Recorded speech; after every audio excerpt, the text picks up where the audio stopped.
Let's look at one possible solution. One way you could have taken the information in the tables and constructed them as a database. And I should point out that there are many different possible solutions. I've happened to choose a representation used for a structure called a dictionary in the Python programming language, but there are many ways of doing this, and anything that abided by the rules I set in place is going to be close to syntactically being correct for using as a representation of a database that a computer could read, and then people could use it to analyze the information. Don't worry so much about rows 1 and 2 here.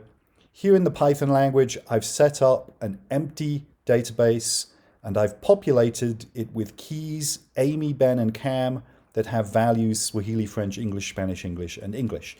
Also, I didn't mention that you could use quotation marks, but the only reason to use them in this particular representation is Python likes to distinguish words from numbers, and it does so by assigning the words quotations, so you can tell it's a word.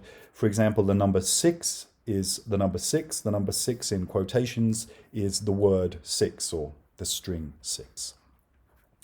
Focus instead on row 3, and what you have here is a possible representation of your database. It meets the criteria I set out.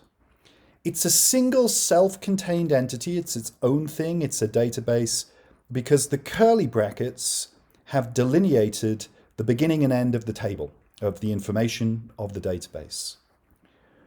Within the database, you have the keys, Amy, Ben, and Cam, and you can tell these are keys because they're on the left-hand side. Notice this is split across 3 lines, but there is nothing to stop me taking Ben and putting it up here, and then taking Cam and putting it on here. So it would fit on 1 line. It's just it's easier to look at on 3 lines. So Ben is another key and Cam is another key, and you can tell these are keys because they're on the left-hand side of these colons. The colons are used to say this key is associated with these values, and these were the languages. Cam is fluent in English, Ben in Spanish and English, and Amy in Swahili, French, and English. The extra square brackets are used because I mentioned that sometimes you would have to have multiple values associated with one key. And here, because Amy is fluent in 3 languages, I need the square brackets to delineate that this is the set of languages specific to Amy. If I left off the square brackets, it wouldn't be clear these were all languages. Swahili might mean an age and French might mean a color. So the square brackets allow you to collect the values into one bucket, the bucket here of languages. So this representation meets all of the criteria I suggested, and it sets up a structure, a database, where you could query it on a key, and it would return a set of values associated with that key. Expanding this slightly, you can also build a second database. I've again used a Python dictionary using the languages using the syntax I suggested, which gives you this larger construction here. And here you can see we still have the keys Amy, Ben, and Cam, but within each of those keys, we've delineated an additional database of keys, age, color, and languages. And age for Amy was 37, color was green, and the languages again need the square brackets because there are multiple values associated with the keys Amy and languages.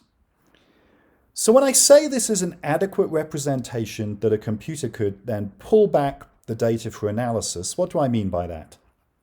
Well, again, this is specific to this language, but it works in a more general sense too for any programming language. It's just important to set the structure up correctly. What if I wanted in the second database 2 I've set up, to find out the languages that Ben speaks?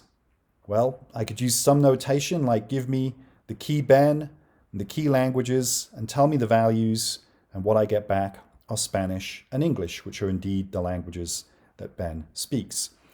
So if you thought hard about the rules and you set up a structure that somewhat resembled this, obviously you can switch things around. The curly brackets could have been square brackets. The square brackets could have been curly brackets. You could have used commas here and colons here. But if you generally set out a structure that looks somewhat like this and delineates the information in the way that I've described it, then you've set up a database.